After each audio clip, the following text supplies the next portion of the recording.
can found an idea, but you might not be the CEO. I've met good ideators. They can have 1 million ideas in one day. They can come up with fantastic ideas, but they may not have the capacity to execute. So a CEO that's why it's a chief executive officer. A CEO is an operator, right? That executive you're an executor. So that's why when people leave, if the process is solid, it will remain. But if you build the company around people, when they leave the company. Sure. And that's an indispensable thing comes in. So you must create a system where your talents are indispensable.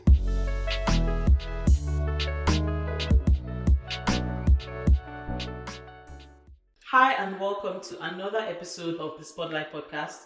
This podcast is for curious minds and aspiring innovators. We dive deep to discuss inspiring, informative and offbeat conversations on technology and business. I'm your host, Iwalola Shoboale. And today we have with us Victor Onyekere. Victor is an experienced multidimensional venture builder with almost a decade worth of experience across various industries. Victor is popularly known as the Strategist and has worked with over 50 African startup founders as a startup operator. If you've ever wondered what an operations person in a startup does, then this episode is for you.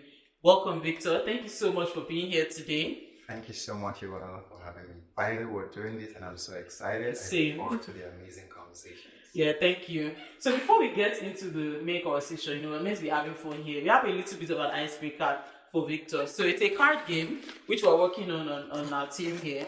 It's called Techies Assemble. And then I have some cards here. And Victor's going to pick one of the cards. And then it's just a fun game, just a creative game. Just think about maybe a games night with your friends. You pick a card and you're meant to think about the scenario, talk to us about the scenario, and tell us what you would do in that scenario. So let me shuffle so they won't say I did a Joe. Okay, I don't know how to shuffle. Do you play card games very well? Yeah, let me allow you to shuffle and pick a card. Okay, I can see this is an experienced card gamer here. So help me God. Alright, so you read it and answer the question there. Your marketing campaign is accused of false advertising.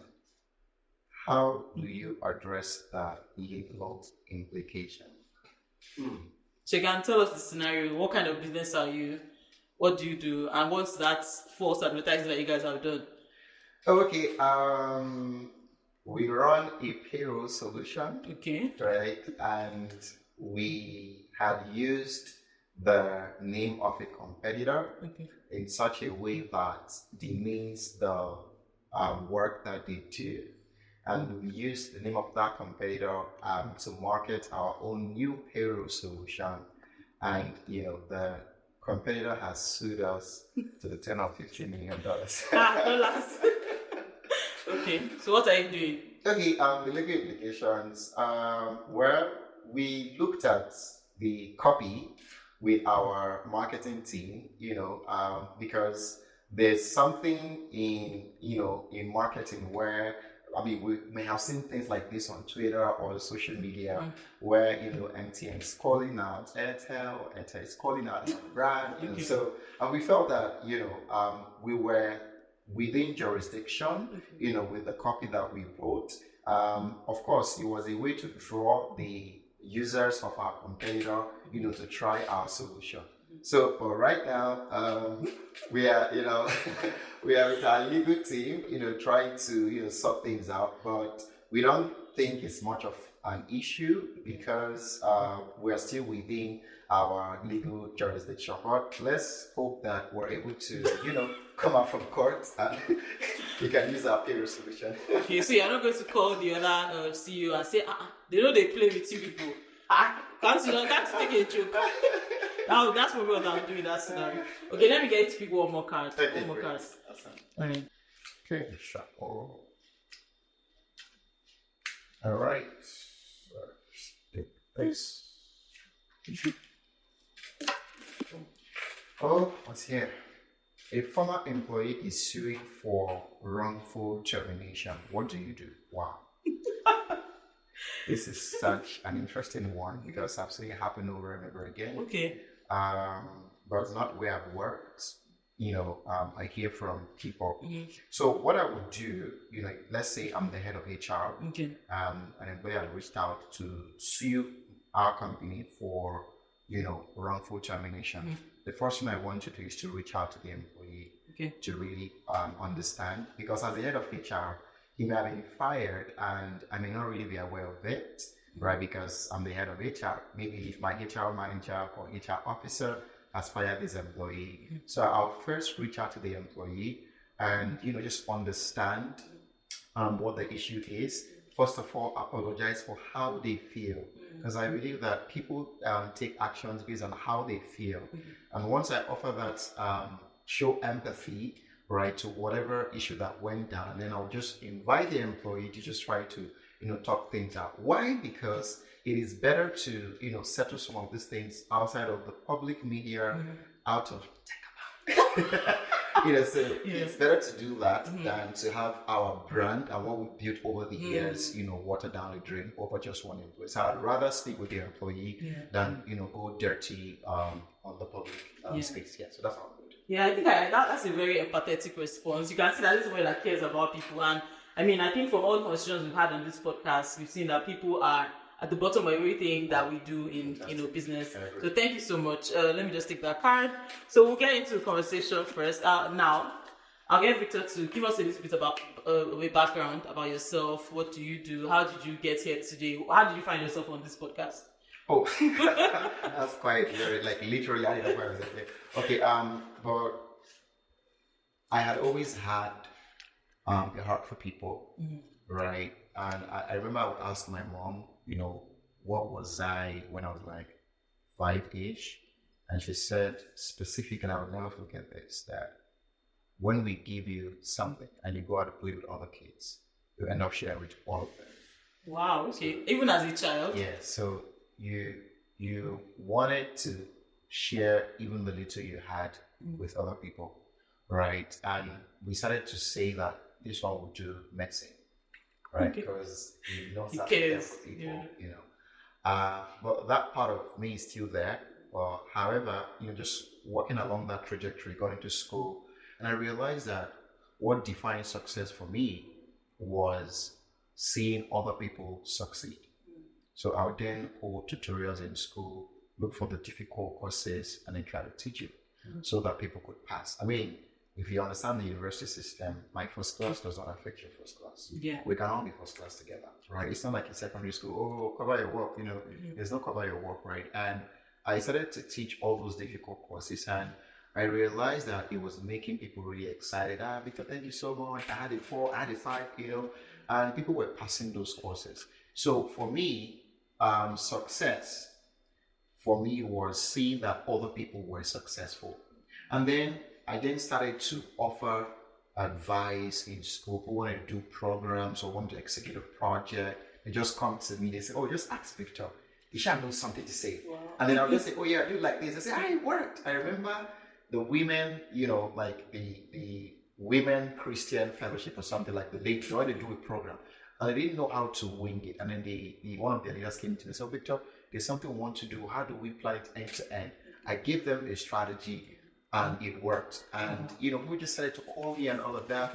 And I almost had an answer to almost everything. Wow. So I'm like, what do they call this? So, and that was how that, the name, the Strategist came about, right? Because I had a strategy for everything. In fact, up until people's relationships. And they'll come and say, oh, I'm having this issue with my, what, I think it's do like this. So it just felt like, this sage effect, this wisdom thing. I didn't know where it was coming from. And then I'm like, so what's going to be my career path, right? You know that for someone who had a heart for people, I could become maybe a pastor, right? Impact people like that. I could become a motivational speaker or a public speaker, right? I could also become like, a coach, right? Or I could become a trainer or something. But the word coach, right? I started to hear it from 2015. That was when I stumbled on Larry Olusegun Catalyst. And I said, what, I think when I read about it, I said that this connects best to what I want to do in life, which is understanding how people think and guiding their thoughts to create the best outcomes in life. and then I went to do my life coaching certification. Pretty much, and then along those lines came out, at NYSC, and then I got into my first gig, did a lot of things in project, programs, learning, development, and, just somehow I leapfrogged into tech, right? Then I used to work with an automotive tech company. I used to head learning and development, and we would, design learning interventions for, people in Nigeria, in Ghana, in Kenya. So it was just a whole new world. I began to understand the tech, ecosystem, and I began to even see some gaps. Right, my coaching background helped me to coach over 100 SMEs. Right, coaching 100 SMEs, I saw a gap. They were not structured. They didn't have the right process, the right, operating system to run. Right, they were not thinking futuristic. They were building hustles instead of businesses. I made a tweet that went viral on Instablog, to the Ed North, and were calling me. I got a lot of, I'm like, so this is how it feels to go viral. I get curses, so I was really cursed. Oh no. And I was cursed by Instagram CEOs and, CEOs, I normally call them. So the post was this, or the tweet was this, going to Idumota. So Idumota is a place in Lagos where they sell, different things. Going to Idumota to buy 10 slippers and resell on your WhatsApp status doesn't make you a CEO. So I wrote, CEO sleeps words. Oh no. Right? And it was below the belt. But I was trying to pass a message that, writing CEO on your business card or reselling on WhatsApp and saying DM me for price doesn't make you a CEO. People are using that title so much. I was so fed up of everybody is a CEO. Every paper said everybody is a CEO, and I didn't want that. And that was what opened me up into working with startups. And that was how Talina was vetted, and I decided to help a lot of startups, venture building. I began to work with founders, structure ideas properly, build operating systems, think futuristic, and that that journey has not led into launching 20 companies, right? Some of which are backed by tech stars, Dorado, Y Combinator, Google for Startups, different funds, and these startups have gone to do over $1 billion in cumulative revenue. So it's now I am now full time, talking to companies, want to build a company. So I've done it repeatedly. So it feels like I didn't know how to, take an idea to build a well-oiled, revenue generating business. Amazing. So pretty much it's quite interesting. That's how, you found me. Yeah. You invited me to the Spotlight podcast, and then I drove down here, and that's how I got here. Yeah, thank you so much for that. You basically took us from the beginning to where we are right now. So can you tell us a little bit more about the success stories you've seen? So with all the work you've done with Talemi until now, what success stories you've seen? What changes have you seen in the ecosystem? Yeah, like I mentioned earlier, we've witnessed quite some tremendous success. Working with founders, I know one thing for sure, which is they are so passionate and emotional about their ideas. They are obsessed about ideas instead of being obsessed about problems, right? That's like a problem that I found out, right? But one of the success stories has been that founders now think long term. From the get-go, they put in things we call corporate governance. I think something that trended on Twitter that I think I posted it when they started to, because anytime a startup is being dragged, somebody just put me in the mix. You're a venture builder, all these your people, can you fix them up? And this lesson will be tagging me, you'll be dragging, I don't want to mention it, but if you're dragging me, I'm like, you should leave me alone. My portfolio is doing great. I don't know about all these people, they don't pass through me. But this is finding a way to put me through the mix. But we've recorded some good important stories, which is corporate governance, the right structure, the right system, because when you talk to a founder, they're just thinking about products, going to market, doing $1 million in revenue. Every other thing, they don't really think about it, right? And so with the work that, we started to do, at Talenia, which very is now, but the work that we have done in the past 3 years has been to, put back the right operating system, the right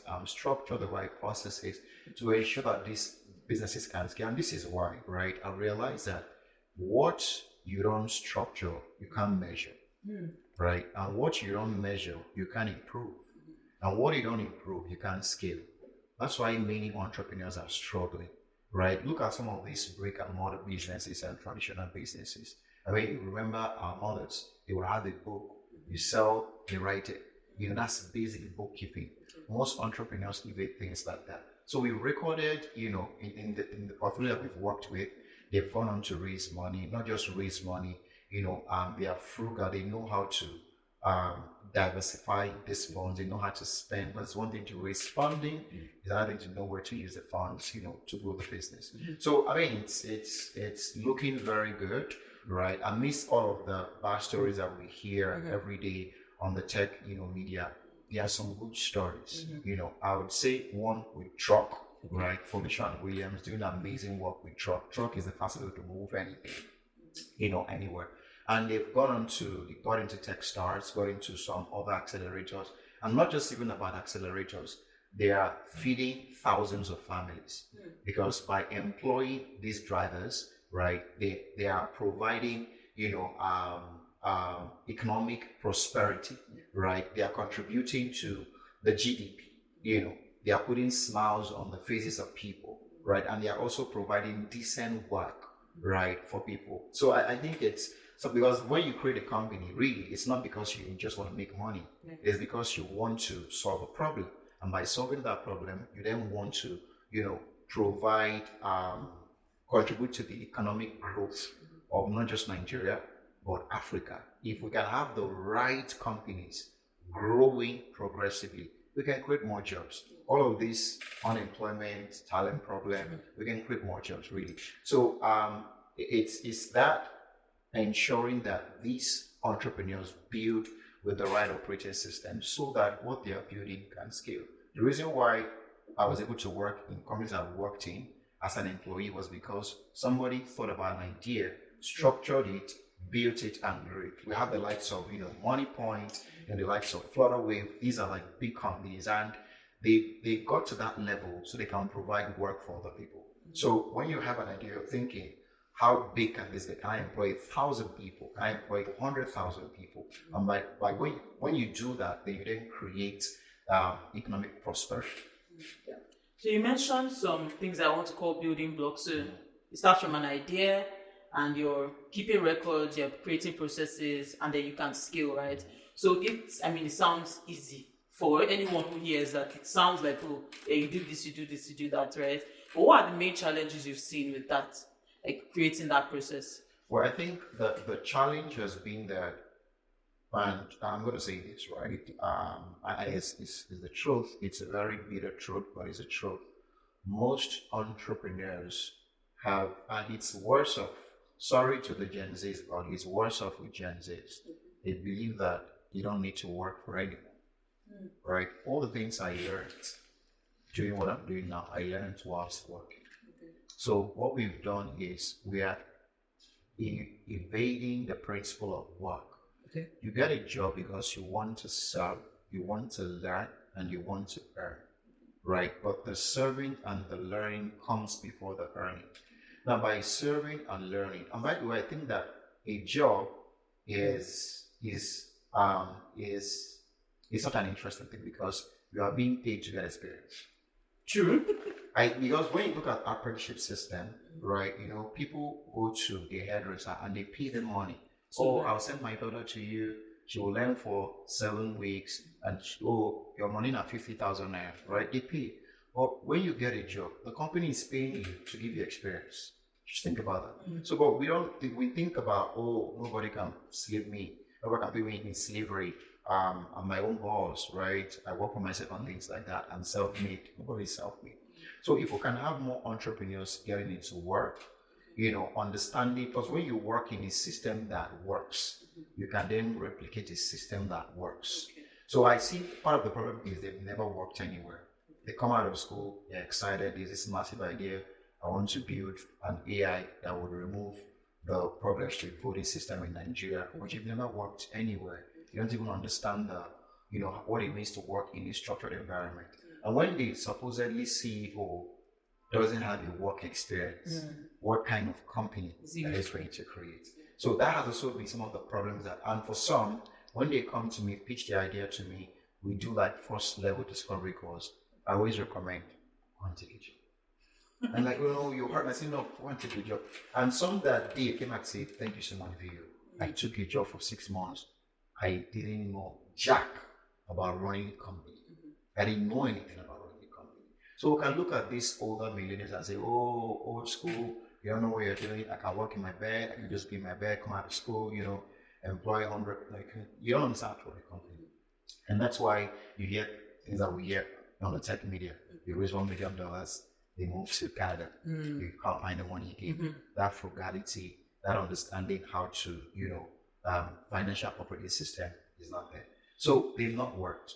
And I think I'm saying this on the Spotlight podcast for every entrepreneur. When you come out of school, you have a burning desire to create a company. That's amazing, but you have to work. They try to mention things like Steve Jobs and Mark Zuckerberg. Yeah. Actually, Steve Jobs works. Yes. He worked, but people don't know. Yes. It's not out, but he worked, right?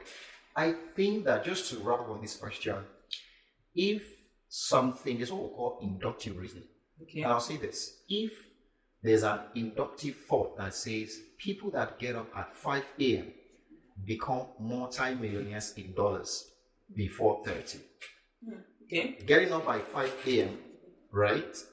You have the higher chance of becoming a multi-millionaire in dollars before 30, right? So, and data says that 80% of people who got up by 5 a.m. every single day became multi-millionaires in dollars before they turned 30. That's an inductive reason. So we can deduce that there is a correlation between waking up at 5 a.m. and becoming a multi-millionaire in dollars. I'd rather tilt towards where data supports and encourages progress than tilt towards what I call suffer ahead or something. I see that working gives you more propensity to build a company that can scale, right? And that's why operators that eventually start their own company, just check it. Founder operators do better than founders who have never worked and they just launch their company. An operator understands the moving parts of a business. So when they start working, I remember they set up the whole thing, from day one. And you will see it from, how they are running the company. So the inductive reason here is that it's easier to build and scale a company when you have worked inside the company before. Because the truth of the matter is, so you think that you're not going to work somewhere else and people are going to come work for you. So you see that be your own boss is a very stupid ideology. Inductive reasoning doesn't suggest that. If you're saying be your own boss and I'm preaching that, what was my supposedly employees feel like, so I'm coming to work for you, but they're asking me to be my own, or become our own boss. They who's going to work? So that's the major problem I found with these entrepreneurs. They never work. They can get more working experience. We can have more successful venture. It looks like a very simple solution, but I think it's going to work if we're able to do it. Okay, so tell us more about the founder operator type of person. How do they differ from other types of founders? So like you talked about those who've never worked in operations, they don't know the moving parts of what happens in that industry. How do they differ? Yeah, so when you see a founder operator, right, and permit me to just maybe give examples here. Yes, please. Right, we're in the tech ecosystem, and there's some people I respect a lot, right? Someone like Femi of Chowdek. Okay. Femi worked in Baystack. By the way, all the mafias of Baystack are doing incredibly well. Look at, Midori of Gray, right? So you see that inductive reason I'm talking about. Yeah. When you see people who have worked, either I was the software engineer, or I was the operations lead, I was the marketing manager, I was the head of finance, head of HR. When you work in a company, right, you see all the moving parts. If you're interested anyway, because you work in a company, how do we make money here? Okay, this is how we create the product, this is where it goes to, this is how we distribute, this is how we create value, this is how you understand customer support, legal, HR, finance. You see all the moving parts. When you then launch your own company, the first thing you want to do is to build that system that you've seen work. But now when you've not worked, what you have is an idea. right? And a tam sam song, right? Which is always not true. Yes. Oh, and they come alive on this showcase this. Oh, we're currently at $5,000 in revenue. We're looking by the end of the year to do $1 million. How? Like how? Yeah, tell us. How are you gonna do that? So I think founder operators, right? They think they have business thinking. Okay. And let's get it right. Tech is not the business. Tech helps the business scale. Yes. If you don't have a business, tech will amplify the rubbish that you have. And in no time, you're going to crash. So when people come with one fancy tech idea, beyond that fancy tech idea, look at the business angle to it. Okay. Because we are business people. I think we are living the core. We are first business people. Yes. Our parents did core business, right? What we should be doing in this age is to say those things that our parents did, things like food, things like clothing, right? Fashion, all of those brick and mortar stuff. How can we use tech to improve it? How can we use tech to make it more productive? Okay. So founder operators, they have a business mindset to things.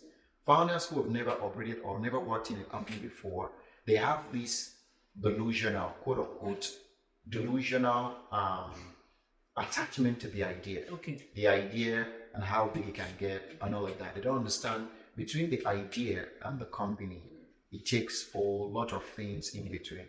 And they don't know how to do that and they're struggling, right? And I think I once tweeted that it's one thing you can found an idea, but you might not be the CEO. True. Right? You need the right skills and the right learning and the right experience to become a CEO. Right? CEOs are made. Yes, people that are I've met good ideators. They can have 1 million ideas in one day. They can come up with fantastic ideas, but they may not have the capacity to execute. So a CEO that's why it's Chief Executive Officer. A CEO is an operator, right? That executive you're an executor, right? A founder might not be an executor. Oh, I have this idea, take this water, pour it into this, create smoothie, replicate it. But you know what? I don't know the business angle, right? There is, I'll use my industry, is coaching. It's the business of coaching. So there are coaches who are not making money. They don't understand the business of coaching. Yeah. There's fashion. There's the business of fashion. So you can have a broke fashion, badass creative fashion designer who is broke. He or she doesn't understand the business of fashion, right? So operators understand the business side of things because idea doesn't make money. Ideas don't rule the world. People think it does. It doesn't, right? It is ideas that are executed correctly that rules the world. Ideas are just $0. It's people that execute that eventually wins. All right, and that execution, and pretty much what I think is what has hindered a lot of founders from succeeding. It may not even be funding. It's the lack of right execution, executing properly. I can give someone $100,000, give them an idea, give them a team, right? But poor execution can crash that startup or can crash that business. So I say we go back to the core, which is business thinking. An operator has a business thinking. A founder who has ever worked in a company, they do not have business thinking. They just have that idea thinking. Is this idea, or let's take it to the market. And that's why it feels like idea, product, raise money. That's always the idea, product, raise money. I mean, there are several product designs. You can design any Figma screen right now and start looking for money. But an operator is saying idea, problem, the business, right? The value. So if we're doing 5,000 takara balls locally, right? This is an operator thinking or operator thinking model. 5,000 akara balls locally with just 2 people, right? How can we bring in tech to scale it to 50,000 akara ball every month? Business thinking. So if we say, if you are bringing in $10,000, I'm sorry, we're already doing $8,000 without any funding, bootstrapping by ourselves. We don't need your $10,000. You see, when you think that way, you even know the right money should take from investors. Sure. Some people have gotten funding that put them in trouble, they lost entire ownership of their company because they believe that it's idea, product, get money. But it should be idea, product, make money, then scale the money you can make, which is bringing funds. The idea with investment is that I am doing this 2x, but I can potentially do 10x if I get 100 million. Yes. And you show work it. You know, in God we trust. Every other person must bring data. So accurate. So you mentioned something, and I want us to get into that a little bit. I have an idea, it's a brilliant idea. I've probably spoken to a couple of people in the industry, and they're like, wow, that sounds amazing. But I don't have the knowledge so much about the industry. What do I do? How can you help me? What are the skills I need to develop to get to the point where I can build a successful business? Very great. I mean, you have an idea, great. But I always say this, it's very tricky to start with an idea. Okay. Right? You start with a problem. Okay. Because you know that fools now have ideas. True. At least the clock is always right twice per day. You know when you say things like, there's this thing normally say, so I'll just bring you back to make a joke. Secondary school, I think primary school, science is the best answer to fool. We just be saying to ourselves, Yes. If somebody does it, don't say a word, look, silence is the best answer to what? To a fool. There's somewhere that says, a fool is considered wise when he keeps quiet. Okay. The person is actually a fool. Only that. And that's why I believe that a fool is not somebody who does foolish things all the time. You come back to your question. A fool is someone who does foolish things most of the time and wise things little of the time. Right? The same with the wisdom of a wise person. And that's why a fool can be in a meeting and keep quiet. Oh, wow, you're so deep. You're so wise. But the person is a compound fool. But because he's just silent, you're thinking, wow, you're so calm. But he doesn't know what to say actually. So silence can be that you are ignorant of what you contribute to the conversation. So you're just looking, you're just quiet. Right? So the idea is that you don't start with an idea. Okay. You start with a problem. Okay. Everybody has an idea. Oh, haven't you heard, this idea? Everybody has an idea. Everybody has an idea. If you tap a madman now, you say, he will tell you an idea. Well, like coming to politics a little bit. Our dear president. It was our Peter Obi. Yes. I got it from where? I was from a madman. I got that idea from a madman. So everybody has an idea. So what that tells us that we start with problems and work backwards to an idea. Yeah. It's a problem, right? I've looked around in this area. We can't find people who make like street foods, potatoes, akara, plantain. It's a big man area. And I see people ordering akara, 2 kilometers away, 10 kilometers away. Why can't we bring it to the neighborhood? It has to be a problem. Yes. You don't just wake up and say, akara is here. No, we didn't ask for it. We don't want it. Right? So you start with a problem. Okay. So I'd always say when you have an idea, keep it aside. Go and do what we call idea problem fix. Okay. That's the first thing. Does this idea align to a problem? Very important, because if the idea doesn't align to a problem, it must eventually going to fail, because it might be a vitamin.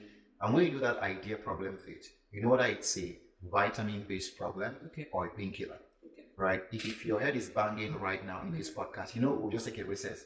Your head is banging. It needs to go. Yeah. Right? But if you feel like I'm not getting enough, sunshine, that can wait. Yeah. If you say, I'm craving avocado, that can wait. Yeah. There's no urgency to take avocado at this podcast right now. If your head is banging, I'll take a recess. Mm-hmm. So painkillers are the problem that the customers can't wait for it to go away. Okay. They can't pay any amount for it to go away.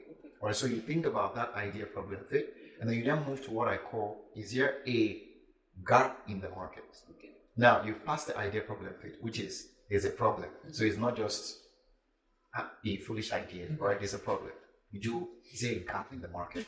Because, it's a problem, but is there a gap that's going to feel? That's going to feel, right? And now, people do gap in the market, or is there a market in the gap? Right? Now, there's only a third leg. Okay. Is the market sustainable? Okay, so is there a gap in the market? Is there a market in the gap?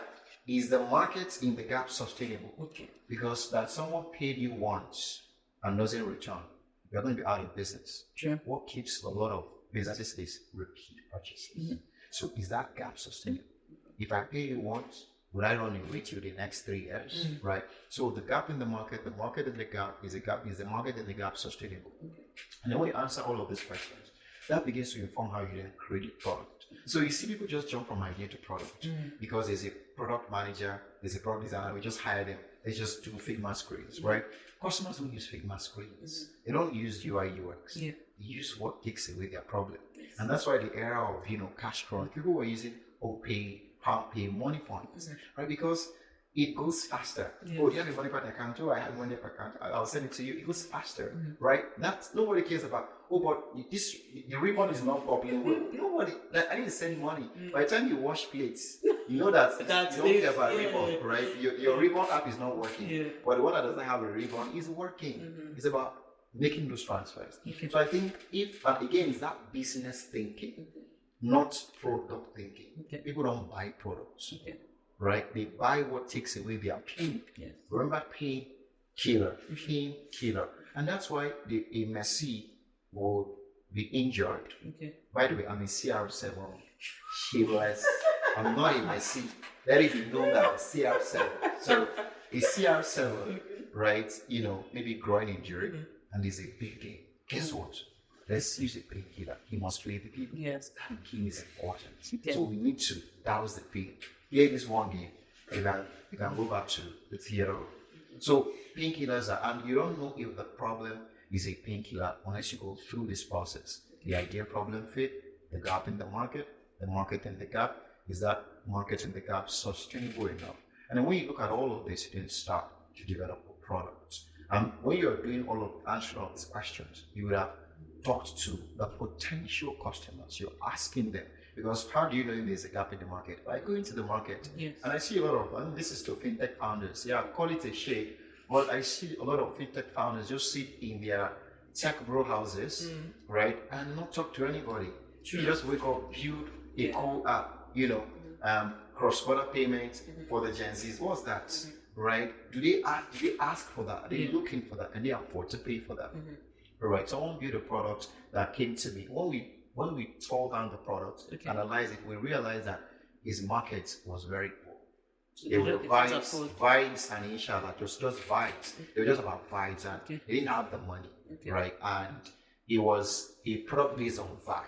It wasn't a product based on an actual need.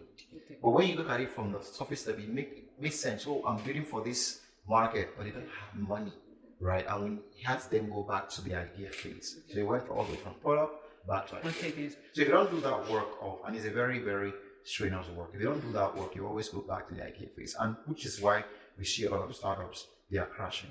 Money will not make a problem that is a vitamin becoming painkiller. Right?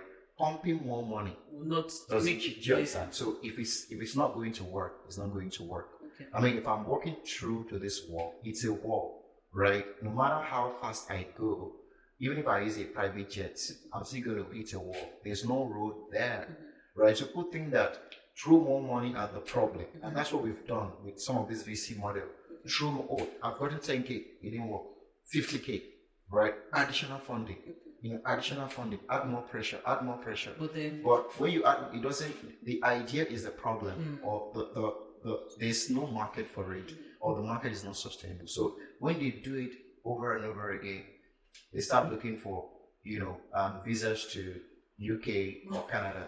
Let me just take my family and move. This is not going to work. But they could have avoided all of that. And guess what it does? People lose their jobs. A friend of mine was crying at, I just got this job after I lost it because of, and these are some of the issues. We don't know that when we build companies and we hire like 50 people, right, we're responsible for their career, their lives. They have mouths to feed. So we don't have that thinking. We just think that if it doesn't work, all of you go and look for jobs. So life can be better for you, but what of 100 other employees who have lost their job due to your negligence, right? So I think I respect the founder, just as I wrap up on this question. If founder did something, an investor was going to badly invest, of course, because there's a bit of AI. He says AI is the new cool. And the founder looked at their business model critically, and they returned the investor's money. We're so sorry, this cannot scale. And they honorably returned the money. And we're like, wow, this is unbelievable. A Nigerian founder returning money. You realize that if we add more money to this, hire more people, we will just bloat the overheads. But this is eventually going to crash. What is going to crash will crash. It's like a relationship where one of the person has checked out. People think that when you break up is when you actually break up. Well, it's when you check out. You get, so there's a mental breakup before a physical breakup. Yeah. So the idea has broken up a long time, just like you didn't know. So by the time you realize, it's too late. By then you are on the tech media news. Yeah, just give yourself a longer runway. A longer runway. Crash at the end. You eventually crash. Yeah. So you touched on something a little bit earlier, basically changing your strategy. I'd love for you to give us a case study or an example. You don't even have to mention the name of the company of that you saw do that and how that has been successful for them. Okay, yeah. I would mention one of our early portfolios. I'll probably not say her name. So she's a female founder, so proud of her. And when she got into our portfolio, right? Usually we do like discovery calls on something we're trying to build, and then we did like about 3 discovery calls just to really drill down to what she was building. We then realized that there was a problem. She was building for a future market. The market she was building for doesn't exist. They've not been born. You get so right, and they are not. I mean, they have not been born, right? And she can't wait for them. She thought that she's going to, it's Steve that really have this amazing ability, right, to predict the future and build a product and move the people into the future. And change their behavior and somehow predict. I think Steve is really a god. He's like he's my most celebrated tech bro. Because when we didn't know we needed an iPhone. He brought an iPhone. They were working on the iPhone when we didn't know we needed an iPhone. Steve talked about AI. I was reading Make Something Great. It's a collection of all the Steve's thoughts, in products, in design, marketing, growing a company, and building a technology company. And he said that how can we build a product where if Socrates is no longer alive, we can ask that product to tell us what would Socrates do in this situation? What would he like to be? Where would he like to go?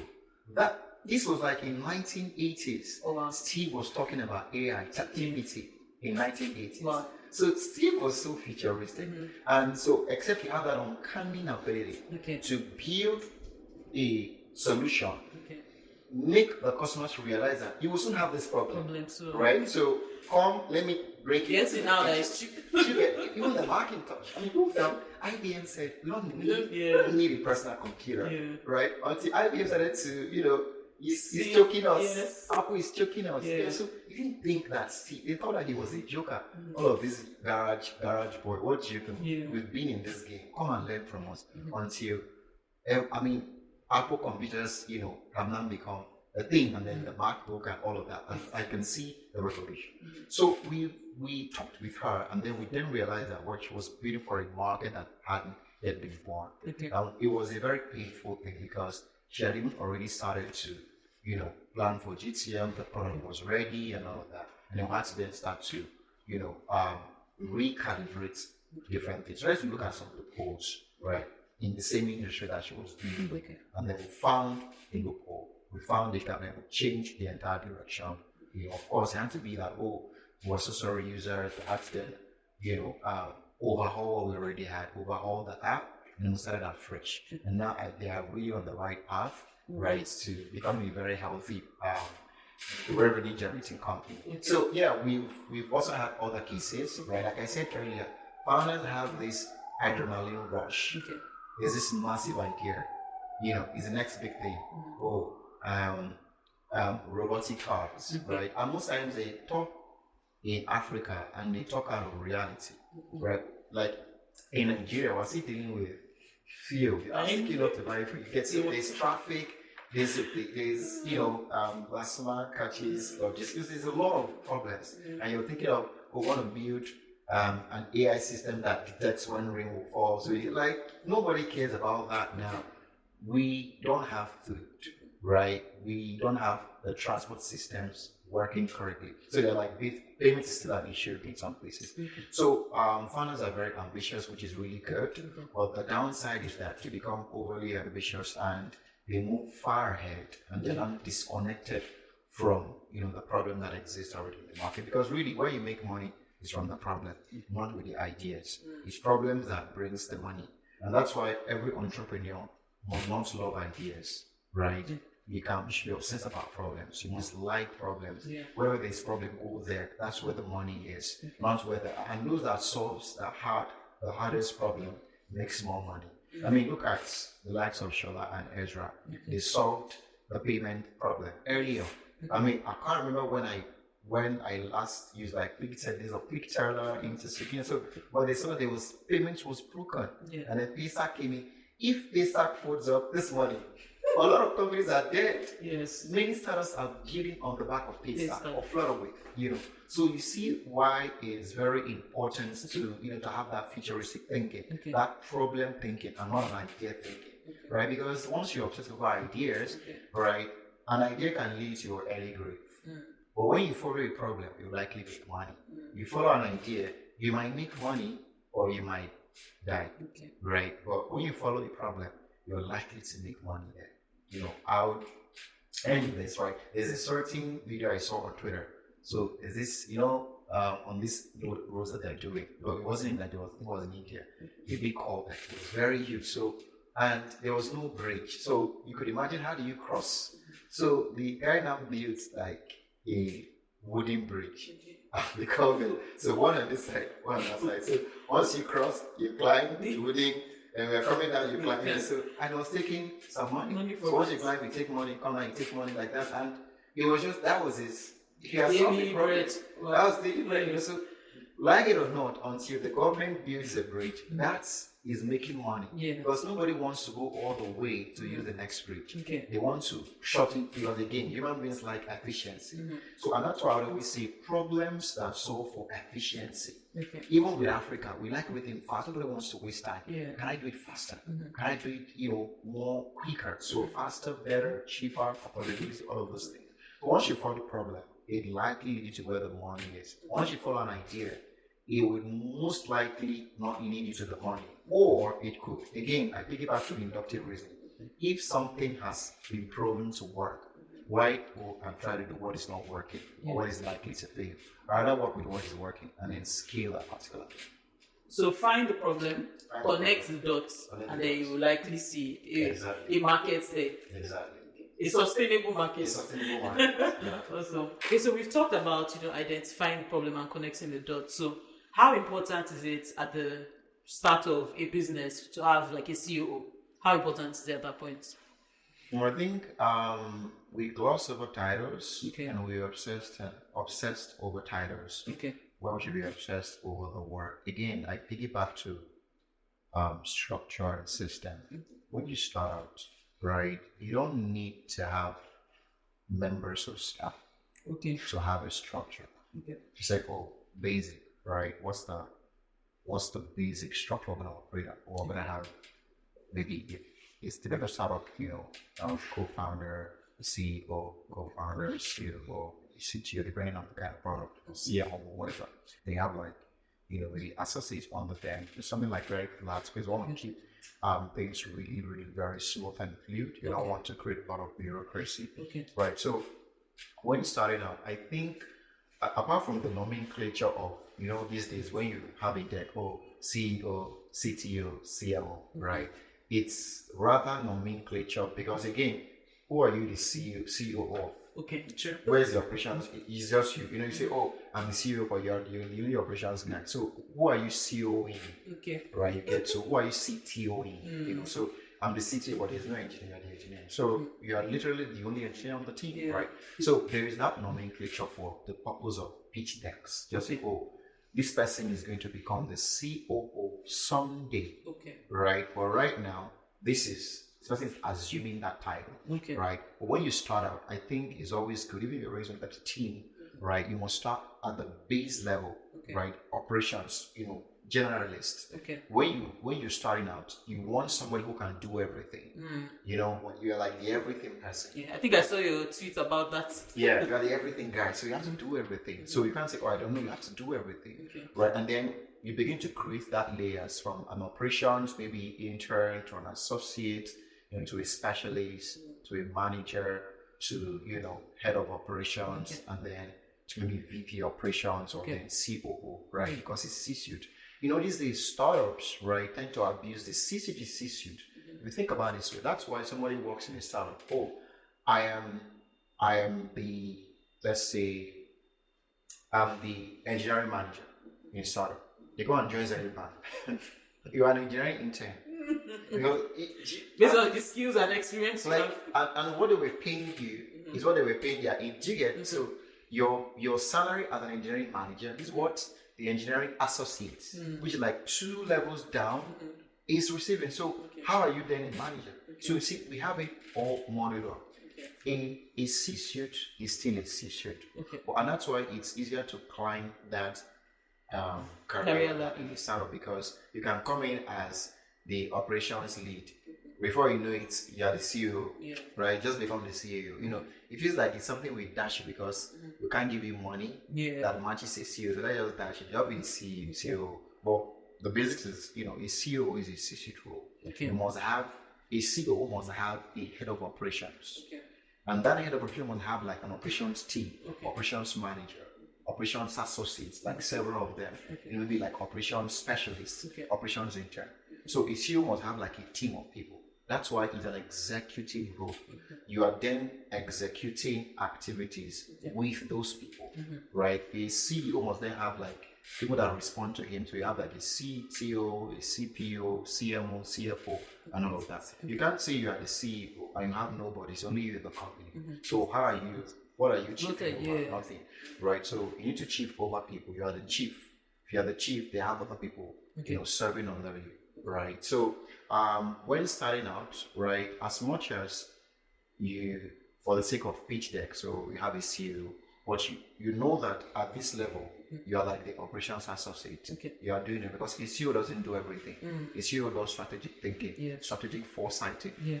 What is where can the operations be optimized? So they do all the think tank, and they pass on to operations, head to go and execute with the team. Right? They do more of strategy. At that C-suite level, it's thinking that works. It's quality of thinking, not execution. So people that execute at the lower level, people at the C-suite level, they think. And that's why people that earn more pay in this world, they are thinkers. They're just paid to think, really. Strategy, thinking. Then people that execute, I'd always say this. At 3 levels of an organization, there are 3 layers. There's process, there is people, there is performance, right? The C-suite and the senior leadership, they function at the performance level. And that's why they can't be telling investors, our operations is going very well. We hired, I don't care, right? Profit. So they are reporting numbers. Okay, Q1 we did $10 million. We're looking forward to doing, $25 million by the end of Q2. It's numbers game, performance, profit. At the lower level is people game. That's why the HR people play. HR managers, heads of departments, they play at that people level because people should be galvanized properly to create the numbers. Then at the lower level is process, the junior staff, customer support officers, sales officers, operations intern, operations officers. They are the ones that receive the instruction to do the work. So at that performance level, senior leadership, they do the thinking, then they pass on to the people level, people who work with the people. That's why you see it doesn't really work with the people. They work with those that work with the people, right? So then the people that work with people now passes up the instruction in process. So they are thinking about how do we optimize the process. That's not the COO's job. So it's like, so where can we get to, right? What's the operation framework? What's the roadmap? For this year, what we're looking at, right? So then the head of operations says, okay, based on this roadmap, how many talents do we need, right? And then that process, the people that are going to execute the processes. So people are built around processes, right? And processes are built around people, rather, and then people create the profit. So that's why when people leave, if the process is solid, it will remain. But if you build the company around people, when they leave with the company. And that's why people go, that's why that indispensable thing comes in. So you must create a system where your talents are indispensable. How do you do that? Right? You do that by building a solid process such that the process is built around the people. The A performer doesn't say, oh, if I'm not here, nothing gets done. No, if you're not here, somebody else will do it. Yeah. There's a process that does it. Right? So there's that process, there's people, and there's that performance. So you must understand that when you're starting out, you're worried about the process. It is the process that you build that determines the kind of people you hire. Right? And then, of course, it stems from the strategy. Do the strategy first. You come down to build the process. You hire the people who then create the results. And that's why the quality of the results is the quality first, not the people. Okay. It's the process. Okay. You can hire a great talent, put them in a bad process, they will mess up. Okay. And that's why people say, oh, I stayed for 1 month, I resigned. They can't feel it. Right? They are great talents. They are used to working in proper systems, proper defined structures. So if you don't have a proper structure, and that's why you don't bring in anybody until you create your process, your structure. How do we operate as a company? Your standard operating procedure. So you don't hire people first. I see people, I didn't go hire. No, you don't hire first. What do you fix your process? So your process determines the kind of people that you should bring on board. Oh, based on this process, let's bring in interns. Or from there, let's bring in specialists. Or let's bring in managers. Right? So you don't just rush and go and hire a manager because you got some funding. Yeah. Right? So funding doesn't determine who you hire. The process determines who you hire. And so when you spend time, and that's why the process work is hard. People don't want to do it. Right? They just want to rush to the profit side. So you do the process. When you think about any company making money, right? Think about the big wigs, the big wigs in fintech, MoneyPoint, OPay, PalmPay. There's something about that process. I recently overheard, just driving by, doing traffic. So I saw a Taos onboarding a fellow Taos on OPay. Not jokes. Wow. See how people do it. Just OPay doesn't know about that. So there's a process that they have built. A tout has not become an onboarding. Can you imagine? An agent. And it's not big for that. So process. When you build the right process, and that's why I always respect people in banking. Banking, the process is solid. The distribution strategy is solid. So once the process is broken, if you hire Fortune 500 staffs. Go and coach all the entire people in all the top companies. They are going to leave you after 1 month because they can't thrive in broken processes. And that's why if you have a broken process, you attract broken talent. That's poor talent. Because poor talent should work with poor processes. Great talent should work with great talent. And that's why, you know what they say, that old money should marry new money marries no money should marry no money. So that both of you are comfortable. And it's the principle of attraction. I think that's even why when you look at Paystar, why they attract quality. When you listen to Shola, they were very intentional about building that culture, and they attract quality talent. So when you build a good process, it will be clear. People will see it, right? If the process is broken, people will also see it. So you start with, at that lowest level, which is defining what is going to be our process. I'm not really obsessed about all that title. With time, you then begin to, once you create the organogram, you can then know when to bring in a manager or when to bring in, a specialist. Oftentimes we hire managers and pay them so much when an associate could have actually done that work, right? And not a manager. And then begin to grow from that level. So that's how we have job architecture, understanding how to bring in people. If you bring in the right people at the wrong time, you are going to suffer. They are the right talent. Nothing is wrong with them, but they came too early. If they come too early, things are not going to work. So, but when you think like that, and is that lean thinking too as well, you are lean in your approach. You take it one step at a time.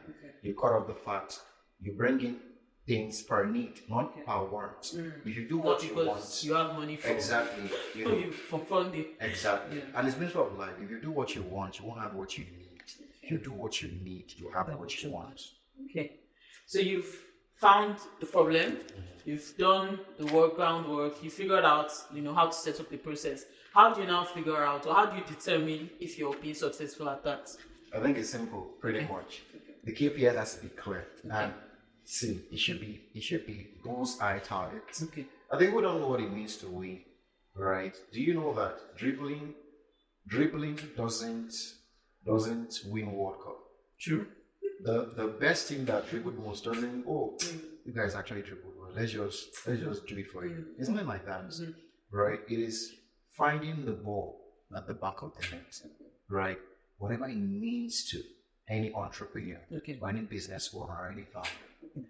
Everybody must understand what it means for the ball to find the back of the net. If it means right now, and it changes per season. Every company is always in a season. There's the idea stage or the season. Right at this level, what it means to win is that we talk to 100 potential users. Everybody's focused aggressively on that. When we move from that season, we validate the idea. What it means to win is that we must get, the product live in 20 days or in 3 months or in 6 months. That's what it means to be at that level. At the next level, we must get 1,000 beta testers, right? That's what it means at that level. And then the next level, we must get 1,000 or 5,000 people downloading the product, even checking out the product.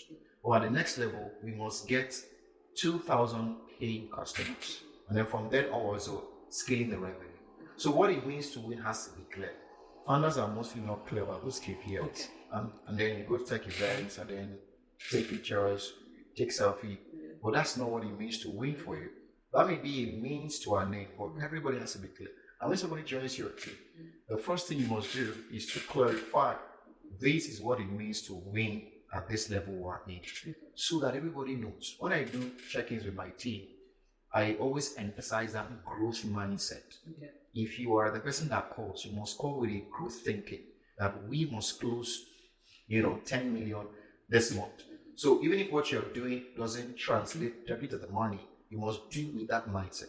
You're the one that hosts the Twitter Spaces. It's free. People can join. I'm not paying, right? And say, what I'm just doing is free work. No. How can I tie this back to that growth thinking? So if everybody understands what it means to win, then they can then clarify when they're carrying out their tasks or their activities. They can then, so what it means to win has to be clear. It doesn't have to be vague. And that's where that SMART principle comes in. Specific, measurable, achievable, realistic, and time bound. If it's not clear, people are going to be chasing different things. They'll be chasing clouds and vanity metrics. Yeah. Awesome. So I think we've come full circle. Yeah. You basically told us how to find the problem, how to make sure that you create a team that's working towards that problem, and how to make sure that you set a goal or a target that they can meet.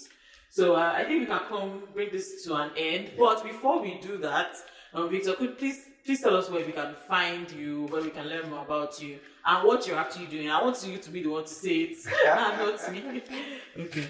Okay, so I'm always on Twitter causing trouble. Oh, no, but I'm mostly on Twitter. You can find me at Victor Onyekere. Then on LinkedIn, also at Victor Onyekere. I really left Facebook for my parents, so they can monitor what I'm doing. But on Twitter, LinkedIn, right? That's where I share my thoughts around, products, around learning, around strategy, operations, and how to, to be a company. So at Victor Onyekere, so Onyekere, my name and my surname. And I think we should connect and tell me about the next venture that you're building and how I can be a part of it. Maybe you can become the next unicorn. Also, did you want to talk about seedling? Okay, seedling. So seedling for us, it was something that we found based off of running talent. Most founders were struggling with operators at that very early stage. They didn't have people who could just get things done, right? And when you look at the talent space, right, HR, I think it was CCM and tweeted something, over 600 applicants. I couldn't find 20 people who were good. That's crazy. That's wow. If you think about it. And then we began to look at the problem. I know there's a lot of people this is on do talent matching, get you a job. And I think we're jumping a step. I told my team that we're rushing to job. That's the problem. Everybody wants to go match to a job, get a job, talent matching. No, it's not talent matching. It's talent upskilling. People don't have the right skills to work. So you can't match them because you don't have the skills. If you match a fool, the person will match out, right? So we don't have the right skills. And I realized that what have helped me get to where I am in my career, I have the skills. I learned it from working with my mom as an intern. Okay. I learned customer experience from my mom's bridal shop. Okay. I learned customer experience, sales management, retaining people, planning, organizing, communication. I learned it working, talking to customers and all of those things. I learned it. Organizing different projects, working in church. I learned different things. I picked up all of the skills and it helped me become employable. Before I came out of school, I had a job. Waiting for you. Yes, I went to NYSC. Actually, it's a very, very, I called him the person, top tier person in this country. Okay. I got the job and she said, Victor, you are too valuable. I'm going to keep this job for you. Go for your NYSC and come back. Like, wow. I don't hear that stories. Yeah. And what do I like? Talk to NYSC people these days. It's laughable. One thing they don't even have, they can't communicate. Okay. So how do they keep a job for an NYSC person to come back and get the job? I thought you hear that. Do you understand? And it was a very good salary at that time, many years ago. So I realized that it wasn't a miracle. It was that I had the right skill set. Okay. So what Celine is doing is to say, let's go back to the basics. Let's build the right skills, right, to get people started in a career in operations. We think that every young person, everybody coming out from school, should start with operations. When you start with operations, you can then decide where you want to diversify. Because operations is the business side of things. Yeah. It's not that makes money. It's not engineering or product. It's operations. Yeah. If you build an awesome product, if you can't sell it, you're going to be broke with your fine product. Yeah. So we figured that, okay, let's get more operators into not just the technical system, but into the business landscape. Right? Every company should have access to graduate professionals, right, who have basic skill set, who can communicate, who can plan, who can organize, who can, you'll be shocked who can write proper emails, right? All of those things, and that's what we're trying to do. So it's a digital learning platform, that provides this in-demand, workplace skills, right, to anyone to start a career in operations, right? So anybody can literally, from anywhere in the world, because it's 100% online learning. So from anywhere in the world, you can just get access. And our model is very simple. Get experienced operators who have worked the talk, who have extensive years of experience operating different companies, and get professionals to come and teach this curriculum. It's a very, very rich curriculum. I think when you're done, put them into a community, because network is very important. The right community, the right people, and then we then talk about the third leg, which is getting them into jobs. So I think we're going back to building the relevant skills, getting them into a functional community, and then getting them into jobs. And this is what we're trying to do as Celine. Yeah, I can draw a parallel with that, with what banks do. So banks get people under 26, and they basically put them through an extensive training program for like 3 months. Yeah. They bring in all their top staff to come and talk to them, and show them how things are done and how things are expected to be done. So yeah, I can definitely see that being something that people need. I think you changed the problem there, right? Yeah. So also, thank you so much for coming on the podcast.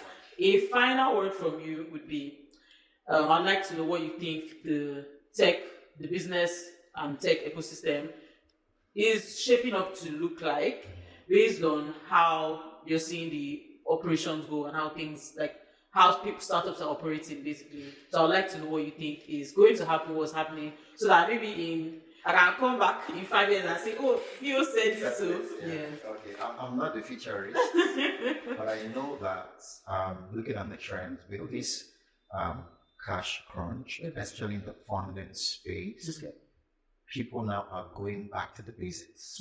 Frugality, right? Executing properly. We can't afford stupidity anymore. We can't afford building things that don't scale anymore. People are going back to the basics, which is, how do I build something that is sustainable? If I haven't got a funding in 2 years, am I going to die?